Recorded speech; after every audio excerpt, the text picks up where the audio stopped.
Good afternoon. My name is Charles I. Halt. I retired from the U.S. Air Force in 1991 as a colonel. During my military career, I was base commander of 2 large installations, and at the time of my retirement, I was in the Department of Defense Inspector General's office with total inspection oversight of all services and all service agencies. In 1980, I was reassigned to the Pentagon to RAF Bentwaters as a deputy base commander. At that time, Bentwaters was one of the largest tactical fighter wings in the world. We had the 2 base complexes, Woodbridge and Bentwaters in England, and 4 FOLs in Germany, and 2 additional standby bases. In December 1980, early in the morning, several of our security policemen discovered strange lights in the forest in East Anglia, just outside the back gate of RAF Woodbridge. 3 patrolmen, Sergeant Peniston, Airman Burrows, and Airman Cabana-Sack, actually were dispatched into the forest and approached the craft. They reported it being triangular, approximately 3 meters on a side, dark metallic in appearance with strange markings. They were observed it for a period of time, and it very quickly and silently vanished at high speed. Initially, I was not aware of all the details. I was only told of strange lights, and I was sure there was a logical explanation. 2 nights later, at the family Christmas party, we were interrupted. The on-duty flight commander for the security police squadron, Lieutenant Bruce England, came and approached the base commander and I. He was white as a sheet. He said, "It's back." I said, "What's back?" He said, "The UFO." Well, we still were, I should say, non-believers at that point. Since my boss had to do the presentations, I was tasked, unfortunately, to investigate. So I went home and changed clothes. I really expected to find a logical explanation.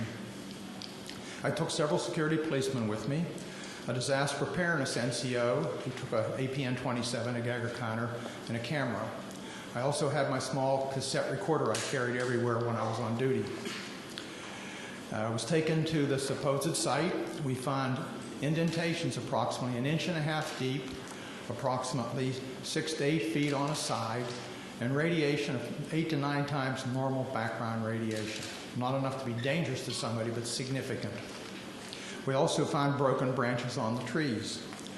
While we were milling around trying to make sense of the whole thing, one of the individuals with me suddenly spotted something. Off through the forest was a bright, glowing object. The best way I can describe it, it looked like an eye. It was bright red with a dark center. It appeared to be winking. It would sort of wink. It was shedding something like molten metal. It was dripping off it. It silently moved through the trees, avoiding any contact. It bobbed up and down, and at one point it actually approached us. We tried to get closer. It receded out into the field, beyond the forest, and silently exploded into 5 white objects. Gone. So we went out into the field looking for any evidence, because something had apparently been falling off it, and we found nothing. But while we were searching around in the field, one of the people with me noticed some objects in the sky to the north. There were 3 or 4 objects in the north, brightly colored, changing from elliptical to round, and moving at very high speed and sharp angular movements as though they were doing a grid search. While we were watching them, somebody else noticed to the south there were 2 objects just sort of hovering in the sky. One object approached us at very high speed, best guess is 3,000 to 5,000 feet, somewhere in that neighborhood, stopped directly overhead and sent down a concentrated beam at our feet. It was about 1 foot in diameter. The best way I can equate it is sort of a laser beam. We stood there in awe. Was this a warning? Was this an attempt to communicate? Was this a weapon or just a probe? Just as suddenly as it appeared, click, it disappeared. We stood there, really concerned. About that time, we noticed the other object to the south was sending down beams, about a mile and a half away over Woodbridge Base. We had 3 different radios with us, the police radio, the security police radio, and I had the command net. All 3 radios were functional. We were talking to control centers. They were constantly breaking up, and we had great difficulties communicating, but we were able to discern that on the police and security net that some of those beams were either falling into or near the weapons storage area, and there's a great deal of concern. It really bothered me at the time. Every time something of significance happened that night, I kind of clicked on my little tape recorder and recorded it so I'd have a record of it for the next day. Unbeknownst to me, a copy of that was released by one of my coworkers several years later, and hence there was a lot of publicity. My superiors at the time were informed what happened. I briefed my boss. I played the tape for him. He listened intently. He was aware of the incident because he was monitoring the night before on the radio. He and several others were.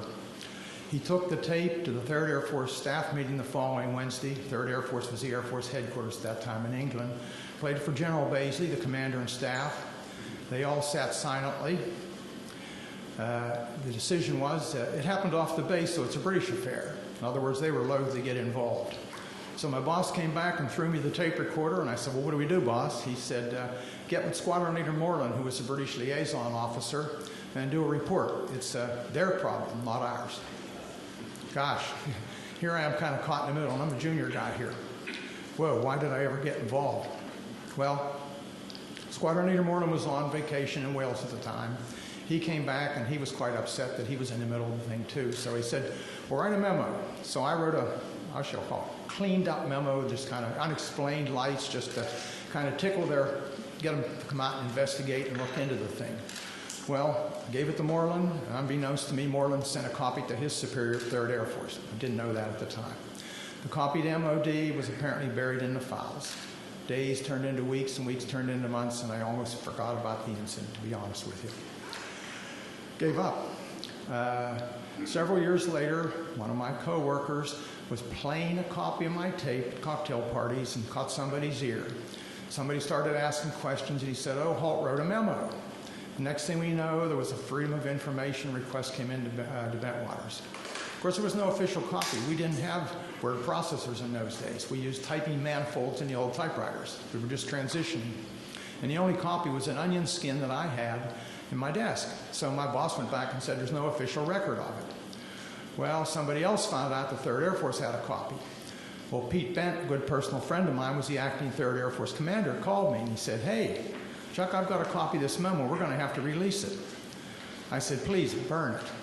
Your life and mine will never be the same. You and I don't need this. Well, need I say more?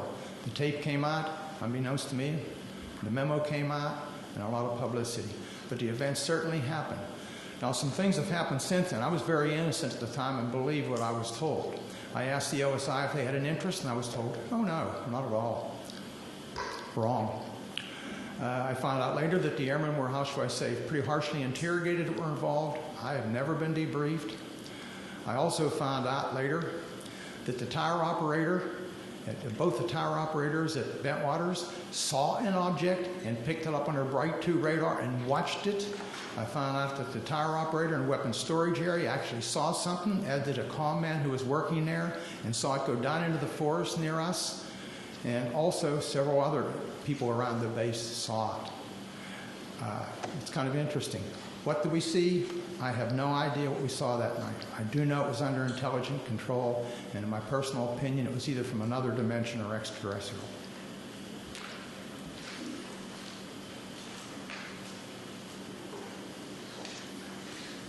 Good afternoon. My name is Jerome Nelson. From 1962 to 1965, I was an Atlas F-ICBM Deputy Missile Combat Crew Commander, assigned to the 579th Strategic Missile Squadron in Roswell, New Mexico. Sometime during the winter of 1963 through 1964, while I was on alert duty in the Launch Control Center at Atlas Site 9 west of Roswell, my top side security guard called me on the telephone and reported a bright light that is a fully illuminated round object was hovering silently over the missile silo and shining a light down onto it. I could tell that he was serious, and his voice revealed he was very frightened. After perhaps 5 minutes, the object left the vicinity. Even before it left, I called the base command post at Walker Air Force Base and reported the incident. I was concerned the object would somehow sabotage the missile. I was surprised by the response I received, being told that the command post would take the unauthorized excursion under advisement. I was never debriefed by my commander or anyone else, which I found quite puzzling and frustrating. Over the next month or so, this type of incident occurred several more times while I was on duty at Site 9. I would estimate the total number as more than 3, but fewer than 10.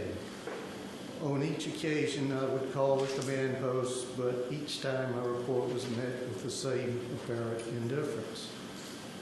During each of these incidents I witnessed, the guard would call the Launch Control Center and report the UFO. Several guards were involved over time and were all obviously frightened by the object hovering over the site. Their voices were actually trembling. Because of my duties in the Launch Control Center, I could not go topside and look at the objects myself.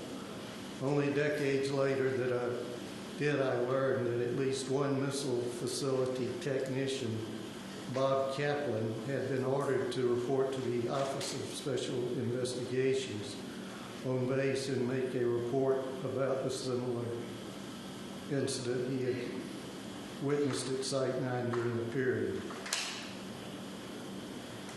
At the time, this development was kept from me and my missile commander. I do not know whether anyone else was interviewed by the OSI, but I wasn't. That's my report.